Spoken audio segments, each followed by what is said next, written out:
أعوذ بالله من الشيطان الرجيم بسم الله الرحمن الرحيم إذ قال يوسف لأبيه يا أبت إني رأيت 11 كوكبا والشمس والقمر رأيتهم لي ساجدين قال يا بني لا تقصص رؤياك على إخوتك فيكيدوا لك كيدا إن الشيطان للإنسان عدو مبين وكذلك يجتبيك ربك ويعلمك من تأويل الأحاديث ويتم نعمته عليك وعلى آل يعقوب كما أتمها على أبويك من قبل إبراهيم وإسحاق إن ربك عليم حكيم صدق الله العظيم إذ قال يوسف لأبيه اس واقعے کو یاد رکھو کہ جس وقت یوسف علیہ السلام نے اپنے والد سے یہ کہا کہ اے ابا میں نے دیکھا 11 ستاروں کو، سورج اور چاند کو کہ سب کے سب میرے سامنے سجدہ ریز ہوئے ہوئے۔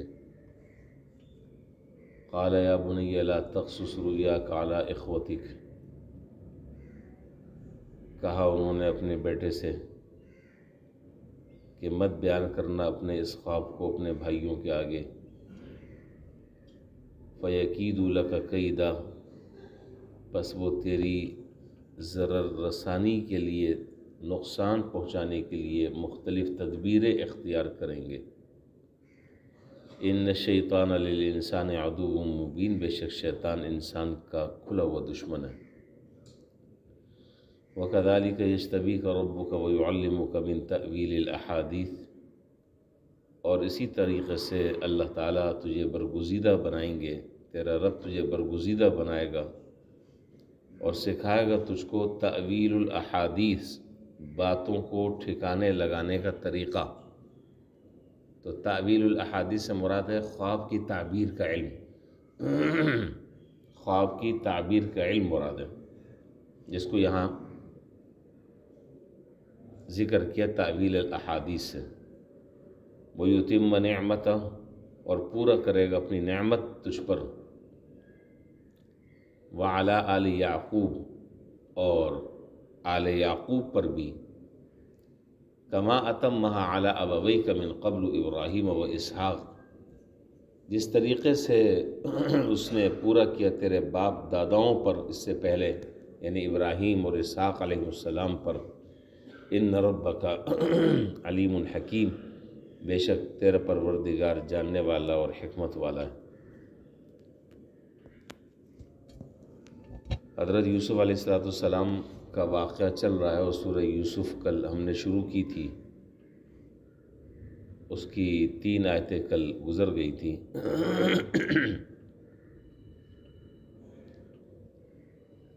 کل بھی یہ بات آئی تھی، اور کل کی جو آیات ہیں ان آیات میں ایک آیت یہ تھی کہ نحن نقص علیک احسن القصص،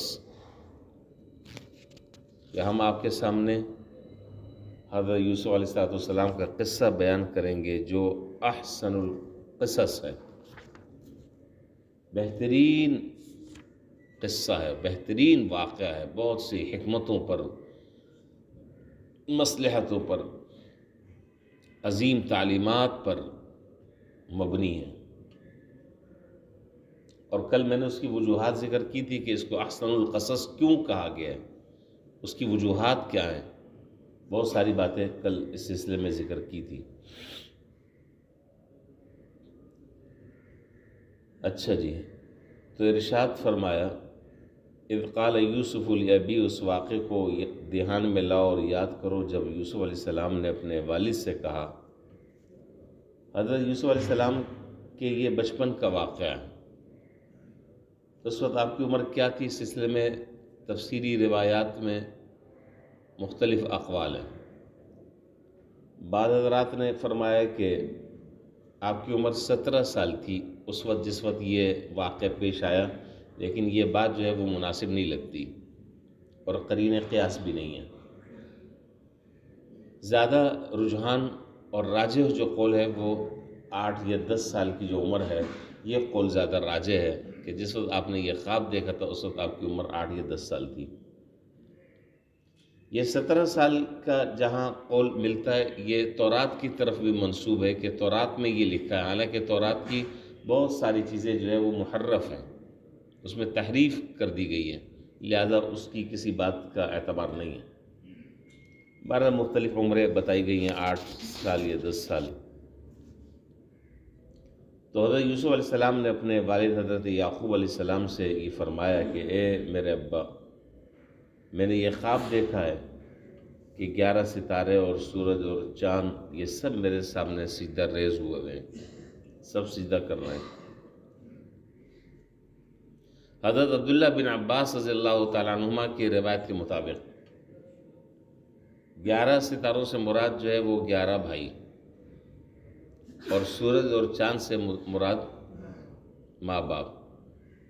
والدہ کا تو ان کے انتقال ہو گیا بہت پہلے، حقیقی والدہ کا۔ اس کے بعد ان کے والد نے ایک خالہ سے نکاح کر لیا، اس سے بنیامین اور یہ دونوں پیدا ہوئے۔ تو چونکہ الخالۃ بمنزلۃ الام ایک قاعدہ ہے، الخالۃ بمنزلۃ الام، خالہ جو ہے وہ رتبے میں ماں کے برابر ہیں۔ تو جب حقیقی والدہ نہیں ہے اور خالہ نے تربیت کی، پالا پوسا اور بڑا کیا، تو اس کو انہوں نے تعبیر کیا ماں سے کہ ماں، اور سورج اور چاند سے مراد ہے ماں اور باپ۔ یہ بات اس لیے میں نے ذکر کر دی کہ کسی کے ذہن میں یہ خیال پیدا نہ ہو جائے کہ جی ماں کا انتقال ہو گیا تو پھر کیسے۔ اس کا جواب میں نے دے دیا کہ حقیقی والدہ کا تو انتقال ہو گیا تھا، البتہ جو ان کی خالہ تھی جو بعد میں ان کے والد کے نکاح میں آ گئیں، ان سے جو ہے یہ ان کی ولادت ہوئی، بنیامین کی اور حضرت یوسف علیہ السلام کی۔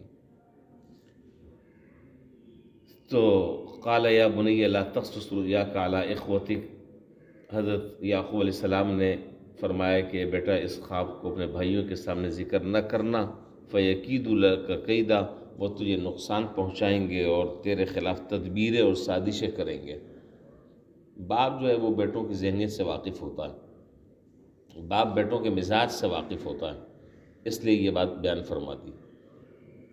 ان الشیطان للانسان عدو مبین، بے شک شیطان انسان کا کھلا ہوا دشمن ہے۔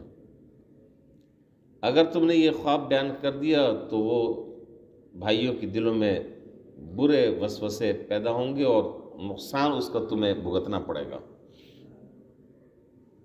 نقصان بھگتنا پڑے گا۔ اچھا جی، بڑی عجیب ہدایات ہیں اس سلسلے میں، اس آیت میں۔ پہلی بات تو یہ ہے کہ خواب ہر ایک کے سامنے ذکر بھی نہیں کرنا چاہیے، ہر ایک کے سامنے خواب ذکر نہیں کرنا چاہیے، بلکہ اس آدمی کے سامنے خواب ذکر کرنا چاہیے جس کے بارے میں، اور خواب بھی اگر اچھا ہو تو اس آدمی کے سامنے ذکر کرنا چاہیے کہ جس کے بارے میں آپ کو یہ معلوم ہو کہ واقعی یہ آپ کا مخلص اور ہمدرد اور خیرخواہ محبت کرنے والا ہے، اس کے سامنے ذکر کرنے میں کوئی مذاقہ نہیں ہے۔ لیکن ہر ایلے میلے کے سامنے اس خواب کا ذکر کریں گے تو بہت سارے دوست نما حاسد بھی ہوتے ہیں، بہت سارے دوست کی شکل میں جڑیں کاٹنے والے بھی ہوتے ہیں۔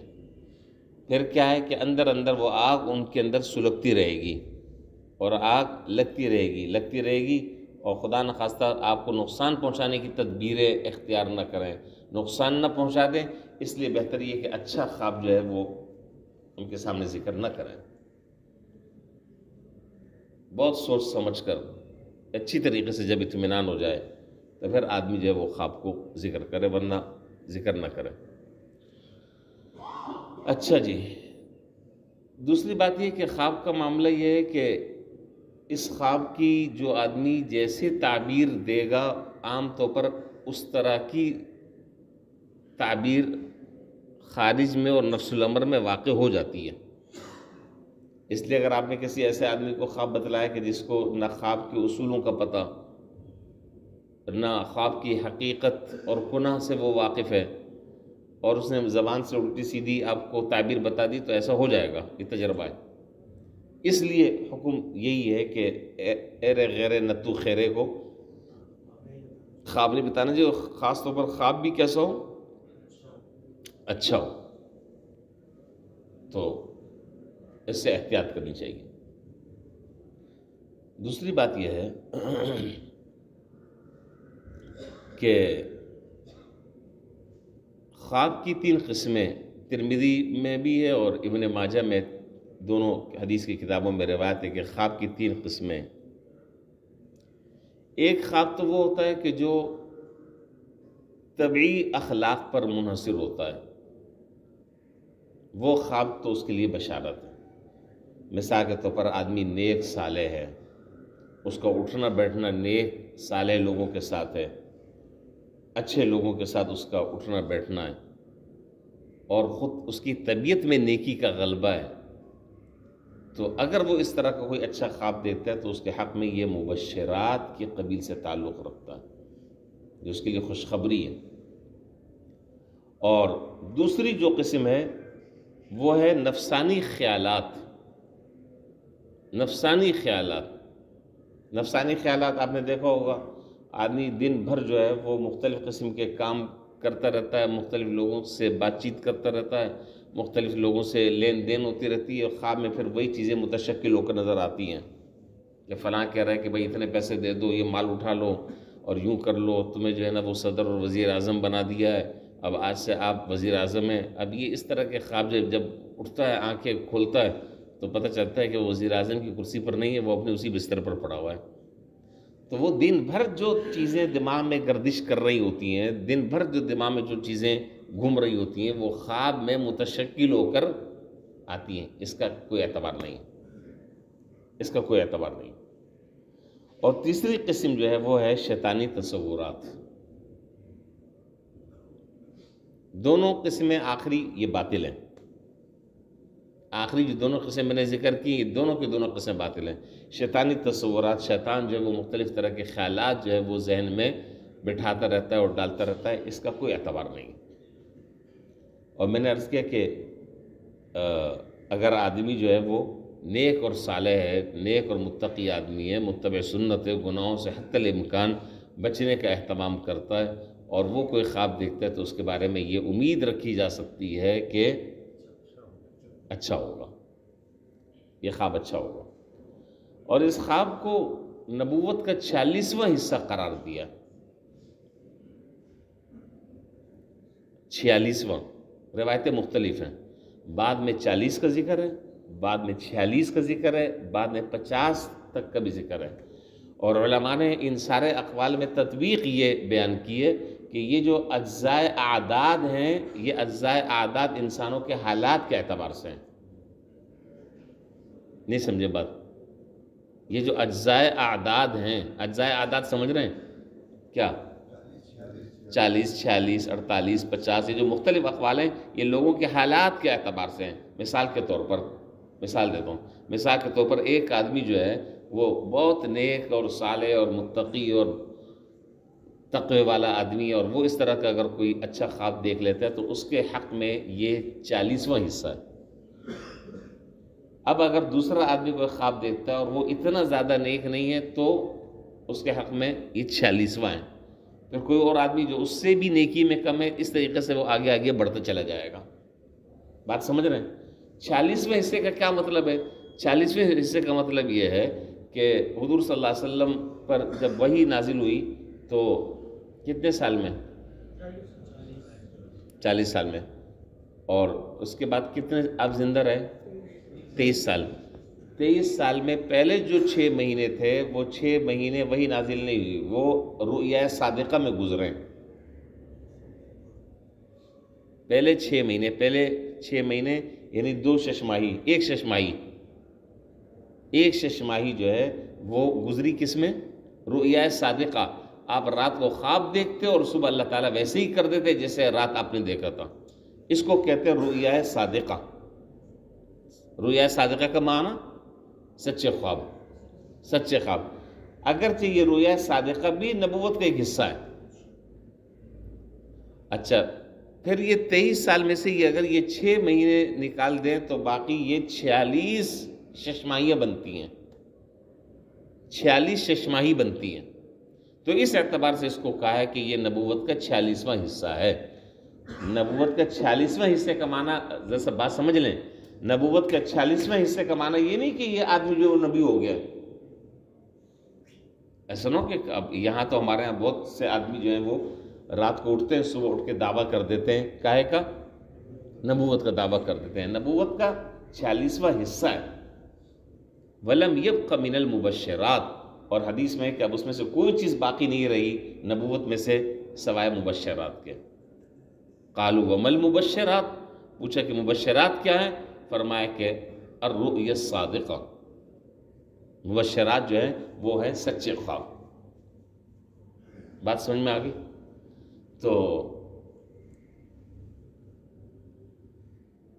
ایک بات، دوسری بات یہ کہ ہمارے جو عام طور پر جو خواب ہوتے ہیں، ہم لوگ جو خواب دیکھتے ہیں، میں بھی اس میں ہوں، مجھے تو خیر خواب نظر ہی نہیں آتے، میرے ساتھ تو مسئلہ الگ ہے، لیکن بعض لوگوں کو بہت کثرت سے خواب نظر آتے ہیں، بہت کثرت سے خواب نظر آتے ہیں۔ بعض لوگ ایسے ہوتے ہیں، بعض بیچارہ کوشش بھی کرتے ہیں، نہیں ہوتا، الگ الگ اس میں مزاج ہے لوگوں کا۔ تو بات یہ ہے کہ خواب میں اگر کوئی چیز آدمی دیکھ رہا ہے تو وہ خواب جو ہے وہ حجت شرعیہ نہیں ہے۔ یہ ایک شریعت کا بہت بڑا اصول اور اہم ضابطہ ہے کہ خواب حجت شرعیہ نہیں ہے۔ آپ مطلب نہیں سمجھے اس کا؟ نہیں سمجھے تو آپ مجھے بتا دیں تاکہ وقت ضائع نہ ہو، میں آپ کو بتا دوں۔ سمجھیں تو بتا دیں، میں آگے چلوں۔ بتا بھی نہیں رہے۔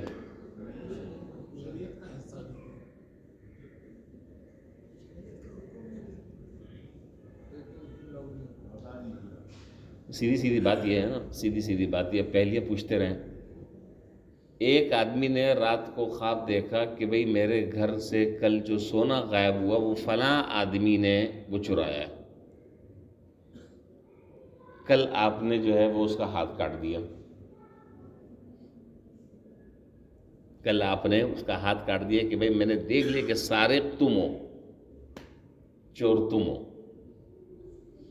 حجت شرعیہ نہیں۔ حجت شرعیہ نہ ہونے کا معنی یہ ہے کہ جو خواب آپ دیکھ رہے ہیں اس پر شرعی احکامات لاگو نہیں ہوں گے۔ بات سمجھ رہے ہیں؟ جو خواب آپ دیکھ رہے ہیں اس پر شریعت کے اعتبار سے کوئی حکم نہیں لگایا جائے گا۔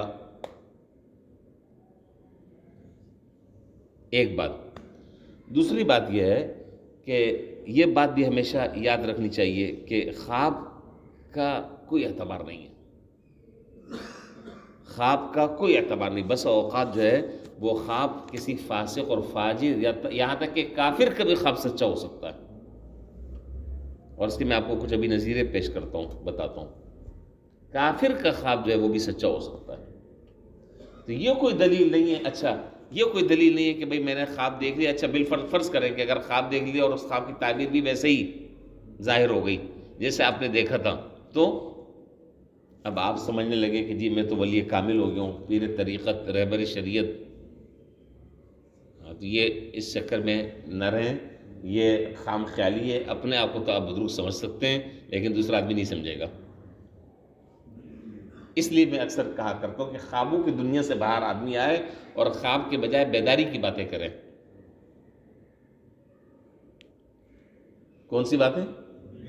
بیداری کی، جاگنے کی باتیں کریں، خواب کی باتیں کیا ہیں؟ اب وہ ایک صاحب ہے ہمارے یہاں پہلے رہتے تھے، اب یہ عیدگاہ کے پاس رہتے ہیں، بیچارے بڑی محبت کرتے ہیں۔ وہ ہر ہفتے جو ہے ان کا وہ فون آتا تھا کہ جی آج میں نے آپ کو خواب میں یہ دیکھا، آج میں نے کہا بھائی بس کرو یار، یہ ڈرامے بازیاں چھوڑو، آپ کو خواب میں کوئی اور چیز ہی نظر نہیں آتی، اور اگر آپ کو اتنا زیادہ خواب میں دیکھنے کا شوق ہے تو آپ آ کر ملاقات کر لیں، کون سا میں اتنی دور ہوں، ملاقات کر لو، خواب میں کیا دیکھتے ہو؟ تو یہ ایسے ہی خام خواہی، اس لیے ان چکروں میں آدمی کو نہیں پڑنا چاہیے۔ اور خواب اگر میں جو نقطہ جو میں بتا رہا ہوں کہ اگر خواب جو ہے وہ آپ نے دیکھا اور وہ ظاہر بھی ہو گیا تو یہ آپ کے ولی کامل ہونے کی دلیل نہیں۔ یہ بات سمجھ لیجیے گا، اہم بات کر رہا ہوں میں، یہ بزرگ ہونے کی علامت نہیں ہے، اس لیے کہ خواب جو وہ کسی کافر کا بھی سچا ہو سکتا ہے۔ چنانچہ دیکھیے جیل کے حضرت یوسف علیہ السلام کے ساتھ جیل میں جو دو آدمی تھے، وَدَخَلَ مَعَهُ السِّجْنَ فَتَيَانِ، انشاءاللہ آگے آ جائے گا، رکوع آ رہا ہے، وَدَخَلَ مَعَهُ السِّجْنَ فَتَيَانِ، جیل میں دو آدمی داخل ہوئے، انہوں نے خواب دیکھا، اور جو خواب دیکھا وہ خواب پورا بھی ہو گیا۔ بادشاہ مصر نے خواب دیکھا، وہ خواب بھی پورا ہو گیا، 7 سال آئیں گے قحط سالی کے، پھر خوشحالی آئے گی وغیرہ وغیرہ، وہ بھی آگے آ رہا ہے۔ وَقَالَ الْمَلِكُ إِنِّي أَرَىٰ سَبْعَ بَقَرَاتٍ سِمَانٍ يَأْكُلُهُنَّ سَبْعٌ عِجَافٌ وَسَبْعِ سُنبُلَاتٍ خُضْرٍ وَأُخْرَىٰ يَابِسَاتٍ، یہ آگے آ رہی ہے بات۔ تینوں کے تینوں بالاتفاق کافر تھے اور خواب سچا ہوا۔ تینوں کے تینوں کافر تھے، مسلمان نہیں تھے، خواب سچا ہوا، جو دیکھا تھا وہ ہو گیا۔ اسی طریقے سے حدیث شریف میں کسریٰ کے خواب کا تذکرہ ہے، جو کسریٰ نے حضور صلی اللہ علیہ وسلم کی بعثت سے متعلق دیکھا تھا۔ کسریٰ اس وقت مسلمان تھا؟ نہیں تھا، کافر تھا، خواب سچا ہوا۔ اسی طریقے سے حضور صلی اللہ علیہ وسلم کی پھوپھی حضرت عاتکہ، انہوں نے حضور صلی اللہ علیہ وسلم سے متعلق اور آپ کی بعثت سے متعلق جو خواب دیکھا، جس کی تعبیر حضرت دانیال علیہ السلام نے دی تھی۔ حنیف بھائی، تعبیر کس نے دی تھی؟ حضرت دانیال علیہ السلام نے اس کی تعبیر دی تھی، اور وہ خواب بھی سچا تھا۔ حضرت عاتکہ اس وقت تک مسلمان نہیں ہوئی تھی، کافر تھی۔ تو یہ میں آپ کو چند نظیریں بتا رہا ہوں کہ خواب کا من وعن اسی طریقے سے نفس الامر میں اور خارج میں پورا ہوتا ہوا نظر آنا، یہ دلیل نہیں ہے کاہے کی؟ کاہے کی؟ بتا نہیں رہے، ارے بھائی کاہے کی؟ آپ کے نیک ہونے کی، آپ کے نیک ہونے کی یہ علامت نہیں ہے، ایک بات۔ دوسری بات یہ ہے کہ اچھا ایک اور مصیبت یہ ہے کہ جب خواب دیکھا جاتا ہے تو بس فوراً اب اس کی آدمی تعبیر میں انتظار کرتا رہتا ہے کہ اس کی تعبیر کب ظاہر ہوگی۔ خواب دیکھا، اب اس کی تعبیر کے انتظار میں بیٹھے کہ یہ خواب جو ہے وہ اس کی تعبیر کب پوری ہوگی۔ آپ یہ یوسف علیہ السلام کا واقعہ دیکھیے، یہ آگے آ رہا ہے جو اب ہم شروع کر رہے ہیں، کیا ہم نے شروع۔ اس خواب کی تعبیر جو ہے یوسف علیہ السلام نے خواب دیکھا، کیا کیا دیکھا، اس درمیان کیا کیا واقعات پیش آئے، تو 40 سال کے بعد اس خواب کی تعبیر مکمل ہوئی ہے۔ اور یہ خواب نبی کا ہے، یہ بھی دیکھ لیجئے، یہ خواب بھی نبی کا ہے، اور تعبیر پوری ہو رہی ہے 40 سال کے بعد۔ اور ہم کہتے ہیں کہ ابھی ہم رات کو دیکھیں اور صبح پورا ہو جائے، تو ہم نبی سے بھی آگے بڑھ گئے۔ ان چیزوں کو سمجھنا ہے، یہ ساری چیزیں جو ہے سمجھنے سے تعلق رکھتی ہیں۔ تو بہرحال یہ خواب سے متعلق میں نے چند ضروری باتیں آپ کے سامنے ذکر کر دی۔ خواب کی 3 قسمیں بیان کر دیں، یہ بھی میں نے ذکر کر دیا کہ خواب جو ہے وہ نبوت کا 46واں حصہ ہے۔ 46ویں حصے کا کیا معنی ہے وہ بات بھی آپ کو بتا دی۔ خواب جو ہے وہ حجت شرعیہ نہیں ہے، اور خواب جو ہے وہ کافر کا بھی سچا ہو سکتا ہے، اور خواب کی تعبیر ضروری نہیں ہے کہ اسی وقت پوری ہو، بعد میں زمانہ بھی لگ سکتا ہے، وقت بھی لگ سکتا ہے اس خواب کی تعبیر پوری ہونے میں۔ یہ ساری باتیں میں نے مختصراً آپ کے سامنے ذکر کر دی، ٹھیک ہے جی۔ اگلی بات، یہ خواب کی تعبیر کا جو علم ہے، یہ علم بہت خاص علم ہے جو اللہ تعالیٰ خال کسی کو عطا فرماتے ہیں۔ حضرت ابو بکر صدیق رضی اللہ تعالیٰ عنہ کے بارے میں ہے کہ حضرت بکر صدیق رضی اللہ تعالیٰ عنہ کو اللہ تعالیٰ نے یہ خواب کی تعبیر کا علم عطا فرمایا تھا۔ اس کے بعد پھر اس امت میں کچھ لوگ، 1-2 لوگ ایسے گزرے ہیں جس میں خاص طور پر نام جو ہے وہ امام ابن سیرین رحمۃ اللہ علیہ کا آتا ہے۔ امام ابن سیرین رحمۃ اللہ علیہ جو خواب کی تعبیروں کے بادشاہ تھے، اللہ تعالیٰ نے جو ان کو علم عطا فرمایا تھا وہ عام طور پر کسی کو نہیں۔ اور حیرت کی بات ہے، یہ بڑا عجیب علم ہے، اس میں بہت ساری چیزوں کو سمجھنا ہوتا ہے اور بہت قریب سے دیکھ کر کسی نتیجے پر پہنچنا ہوتا ہے۔ ایک صاحب آئے اور انہوں نے حضرت سے کہا کہ میں نے خواب میں آگ دیکھی ہے۔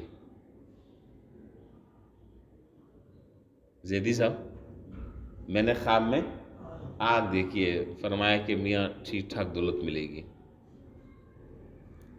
پھر کچھ عرصے کے بعد ایک صاحب آئے، انہوں نے یہی خواب بیان کیا کہ حضرت میں نے آگ دیکھی ہے، فرمایا کہ سزا ملے گی۔ اب آدمی حیران ہو جاتا ہے کہ دو آدمیوں کا جو خواب ہے وہ بالکل من وعن اسی طریقے سے ہے، لیکن تعبیر دونوں کی بالکل الگ الگ ہے۔ خواب ایک ہے، تعبیر الگ ہے۔ تو کسی نے پوچھا کہ حضرت یہ دو آدمی ہیں الگ الگ وقتوں میں، الگ الگ دنوں میں، تعبیر دونوں کی، ایک کو آپ نے کہا کہ رسوائی ملے گی، ذلت اٹھانی پڑے گی، اور دوسرے کو آپ نے کہا کہ تمہیں خوب مال ملے گا۔ فرمایا کہ ہاں، جس آدمی کو میں نے یہ کہا کہ تم نے آگ دیکھی، جس نے یہ کہا کہ میں نے آگ دیکھی اور میں نے تعبیر یہ بتائی کہ تمہیں دولت ملے گی، وہ خواب اس نے سردی کے زمانے میں دیکھا، اور سردی کے زمانے میں آگ کا دیکھنا یہ راحت کی علامت ہوتی ہے۔ بات سمجھ رہے ہیں؟ اور دوسرا جو آدمی ہے، دوسرے آدمی نے جو خواب دیکھا کہ جی میں نے آگ دیکھی، اس نے وہ آگ گرمی کے زمانے میں دیکھی ہے، وہ سزا نہیں سمجھ رہے بات آپ۔ اسی طریقے سے بہت سارے اس طرح کے واقعات ہیں کہ دو آدمی ایک خواب دیکھ رہے ہیں، لیکن ایک کی تعبیر کچھ، اس میں آدمی کے مزاج کا بھی عمل دخل ہے اور آدمی کی ذہنیت کا بھی عمل دخل ہے، اس میں آدمی کے اس خواب دیکھنے کے وقت کا بھی عمل دخل ہے، اس کے نیک یا فاسق ہونے کا بھی عمل دخل ہے، اس کے دیندار اور بے دین ہونے کا بھی عمل دخل ہے، اور بڑی باریکیاں ہیں۔ ایک آدمی نے کہا، ساری باتیں تو یاد نہیں رہتی، ایک صاحب آئے کہنے لگے کہ میں نے خواب میں دیکھا کہ مجھے جو ہے وہ میں نے اذان دی ہے خواب میں، فرمایا کہ جوتے پڑیں گے، جوتے پڑیں گے، سزا ملے گی بادشاہ کی طرف سے۔ دوسرا آدمی آیا، اس نے کہا کہ جی میں نے خواب میں دیکھا، میں نے اذان دی، کہا اللہ تمہیں رفعت و بلندیاں عطا فرمائیں گے۔ تو کسی نے پوچھا کہ حضرت یہ کیا چکر ہے؟ کہا کہ وہ جو پہلا آدمی تھا جس نے خواب میں دیکھا کہ کیا اذان دی ہے، تو فرمایا کہ مزاج کے اعتبار سے یہ معلوم ہوتا ہے کہ یہ آدمی جو ہے وہ چور ہے، اور حضرت یوسف علیہ السلام کا وہ جو پیالہ تھا، حضرت یوسف علیہ السلام کو جو پیالہ بنیامین نے چھپا دیا تھا، پڑھا ہے نا، آگے آ جائے گا 13ویں پارے میں انشاءاللہ، وہ پیالہ چھپا دیا تھا، اور اس کے بعد کیا کہا؟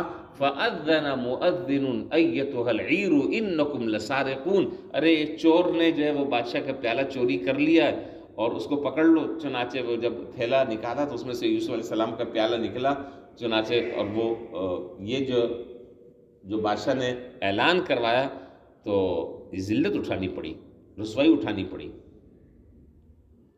اور جو دوسرا تھا وہ نیک اور صالح آدمی تھا۔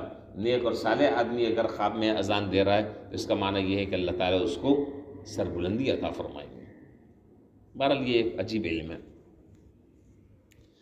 تو صرف میں یہ بات ذکر کرنا چاہ رہا ہوں کہ یہ خواب جو ہے وہ، اچھا خواب میں اگر آدمی دیکھ لیتا ہے، دودھ دیکھ لیتا ہے، دودھ دیکھ رہا ہے، تو یہ علامت ہے کاہے کی؟ یہ علامت ہے علم کی، اور یہ انسانی فطرت کی کے قریب ہے۔ دودھ دیکھ رہا ہے، شہد دیکھ رہا ہے، تو یہ علامت ہے کہ اللہ تعالیٰ اس آدمی کو علم عطا فرمائے گا۔ بہرحال بہت لمبے چوڑے یہ خواب کتاب، امام ابن سیرین رحمہ اللہ کی کتاب ہے، اگر آپ اس کو پڑھیں، اگر موقع مل جائے تو آپ کو پتہ چلے گا کہ کس کس خواب کی کیا کیا عجیب عجیب تعبیر ہے۔ اس کتاب کا نام ہے تعبیر الرؤیا، تعبیر الرؤیا، علامہ ابن سیرین رحمۃ اللہ علیہ۔ اچھا جی، تو اچھا خواب جو ہے وہ ہر ایک سے بیان نہیں کرنا چاہیے، یہ بات بھی میں نے ذکر کر دی۔ اچھا خواب ہر ایک سے بیان نہیں کرنا چاہیے، اور برا خواب اگر آدمی دیکھے تو نیند میں جب ذرا سی آنکھ کھلے تو بائیں طرف 3 مرتبہ تھوک دینا چاہیے، اعوذ باللہ من الشیطان الرجیم پڑھنا چاہیے، لا حول ولا قوت الا باللہ پڑھنا چاہیے، ٹھیک ہے۔ اچھا دوسری بات یہ کہ یہاں پر دراصل آپ یہ دیکھیں حضرت یعقوب علیہ السلام نے کیا کہا؟ قال یا بنی لا تقصص رؤیاک علی اخوتک، میں نے کہا کہ باپ جو ہے وہ بیٹوں کی نفسیات سے واقف ہیں، کہا کہ بیٹا یہ خواب بھائیوں کے سامنے بیان نہیں کرنا۔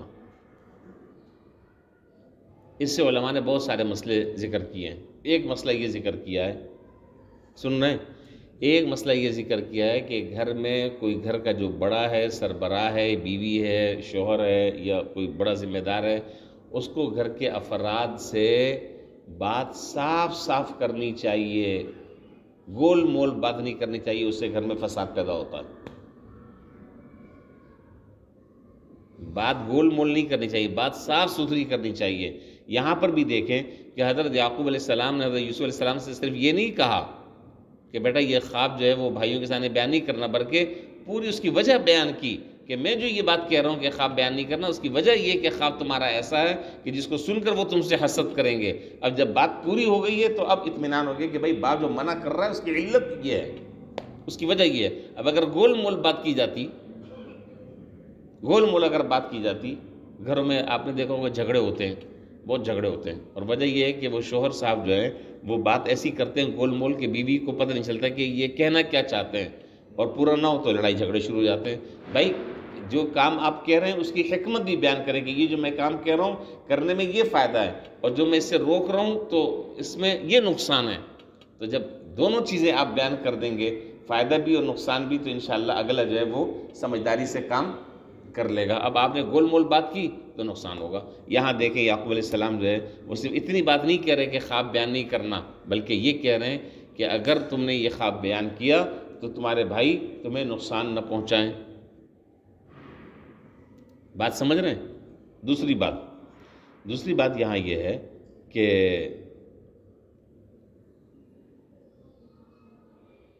تعبیر ایسی اختیار کی کہ اگر یہ بات کہتے کہ تمہارے بھائی تمہارے حاسد ہیں، وہ ایک آنکھ تمہیں دیکھنا نہیں چاہتے، تو اس سے مخالفت کا جذبہ اور زیادہ بھڑکتا ہے۔ تو جملہ کیا کہا؟ ان الشیطان للانسان عدو مبین، یہ شیطان جو ہے وہ انسان کو کھلا ہوا دشمن ہے۔ بھائی تو تمہارے صحیح ہیں، لیکن اگر بالفرض خدا نہ خواستہ اگر وہ اس طرح کی حرکتیں کرنے لگیں تو یہ سمجھ لینا کہ شیطان ان کے اوپر حاوی ہو گیا، یعنی وہ سارا الزام جو ہے شیطان پر رکھ دیا۔ پتہ نہیں آپ اس نقطے کو نہیں سمجھے نا؟ نہیں سمجھے تو جو سمجھ گئے ہیں وہ ان کو سمجھا دیں، جو نہیں سمجھے یہ بہتر طریقہ ہے۔ ان شیطان للانسان عدو مبین۔ آگے فرمایا، ٹائم ہے بس یہ آیت تھوڑی سی رہ گئی ہے۔ وَكَذَلِكَ يَجْتَبِيكَ رَبُّكَ، اسی طرح تیرا پروردگار برگزیدہ کرے گا تجھے۔ بچپن کا خواب کوئی معمولی بات نہیں تھی جس کے ذریعے اللہ تعالیٰ نے آپ کو بہت بڑی بزرگی اور عطا فرمائی۔ زندگی کے اگلے میدان میں بھی اسی طرح اعلیٰ مقام اللہ تعالیٰ عطا فرمائیں گے، چنانچہ پہلے سے پیشن گوئی فرما دی۔ وَيُعَلِّمُكَ مِن تَأْوِيلِ الْأَحَادِيثِ، اور اللہ تعالیٰ تمہیں سکھلائیں گے باتوں کو ٹھکانے لگانے کا طریقہ۔ میں نے عرض کر دیا کہ تعبیر الاحادیث سے مراد کیا ہے؟ خواب کی تعبیر کا علم، یہ بہت بڑا علم ہوتا ہے، اللہ تعالیٰ یہ تمہیں عطا فرمائیں گے۔ وَيُتِمُّ نِعْمَتَهُ عَلَيْكَ، اور اے یوسف اللہ تعالیٰ اپنی نعمت تجھ پر پوری فرما دیں گے، آپ کو اونچے مقام پر اللہ تعالیٰ فائز فرمائیں گے، آپ کو نبوت و رسالت جیسے عظیم منصب پر اللہ تعالیٰ فائز کریں گے۔ پھر دنیاوی اعتبار سے مصر کی حکمرانی اور بادشاہت اللہ تعالیٰ آپ کو عطا فرمائیں گے، جاہ اور اقتدار اللہ تعالیٰ نصیب کریں گے۔ اس کی تفصیل آگے اسی صورت میں انشاءاللہ آ رہی ہے۔ وَعَلَىٰ آلِ یعقوب، اسی لیے حدیث میں ہے کہ حضرت اللہ تعالیٰ نے اس کائنات میں جتنا حسن پیدا کیا ہے اس میں سے آدھا حسن اللہ تعالیٰ نے حضرت یوسف علیہ السلام کو دیا، اور آدھا حسن جو ہے وہ عام لوگوں پر تقسیم کر دیا ہے۔ کیا عالم ہوگا وہ حسن کا، کیا عالم ہوگا وہ حسن کا، سوچ بھی نہیں سکتے۔ وہ حسن اللہ تعالیٰ نے عطا فرمایا۔ زلیخا ایسے تھوڑی عاشق ہو گئی تھی اور اس نے اپنی انگلیاں چبا لی تھی، ایسے نہیں۔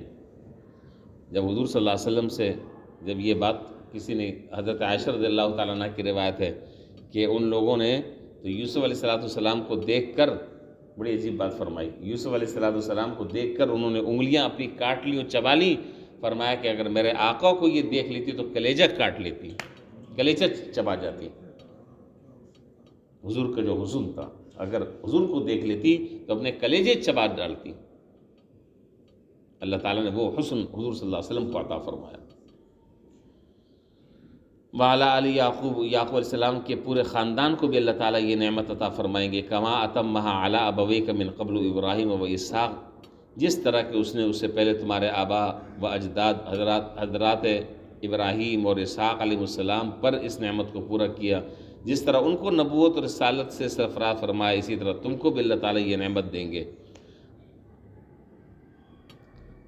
اچھا جی، کسی نے حضور صلی اللہ علیہ وسلم سے، یہ پتہ نہیں مجھے صحیح بات یاد نہیں آ رہی، ہاں کسی بزرگ سے کسی نے کہا تھا کہ حضرت آپ مجھے بہت اچھے لگتے ہیں اور بہت میرے دل کو آپ بڑے خوبصورت لگتے ہیں، میں آپ پر فریفتہ ہوں، میں آپ پر بڑا فریفتہ ہوں۔ ضروری نہیں ہے کہ چکنی چمڑی پر ہی آدمی مرے، یہ کوئی ضروری نہیں ہے۔ اللہ والے جو ہوتے ہیں ان کو اللہ تعالیٰ جو نور عطا فرماتے ہیں وہ بھی دلوں میں بیٹھ جاتے ہیں، جگہ بنا لیتے ہیں۔ کہا کہ حضرت آپ کی محبت دل میں رچی بسی ہے، کہا ہاتھ جوڑتا ہوں، ہاتھ جوڑتا ہوں، خدا کے واسطے مجھ سے محبت نہیں کرنا۔ یوسف علیہ السلام سے جس نے بھی محبت کی تھی نا، وہ سارے کے سارے بعد میں پچھتاتے رہے۔ یوسف علیہ السلام سے جنہوں نے بھی محبت کی تھی وہ سارے بعد میں پچھتاتے رہے، نقصان اٹھانا پڑا، اور یوسف علیہ السلام نے بھی نقصان اٹھایا، جیل میں جانا پڑا۔ اس لیے آپ جو مجھ سے محبت کر رہے ہیں تو خدا نخواستہ ایسا نہ ہو کہ میرے لیے کوئی برے دن آ گئے ہوں اور مجھے بھی نقصان اٹھانا پڑے۔ سمجھ رہے ہیں شاہ صاحب؟ پتہ نہیں کہاں سوچ رہے ہیں۔ اچھا، تو بہرحال یہ یوسف علیہ السلام کا یہ واقعہ چل رہا ہے۔ اب ان ربک علیم الحکیم، تیرا پروردگار سب کچھ جاننے والا اور کمال حکمت کا مالک ہے، اور ہر چیز اس کی حکمت پر مبنی ہے۔ اب اگلی آیت میں اس خواب کے نتیجے میں برادران یوسف کے حسد کا تذکرہ ہے۔ حسد کیا ہے کیا نہیں ہے یہ سب آپ جانتے ہیں، اس باتوں کی بیان کرنے کی ضرورت نہیں ہے۔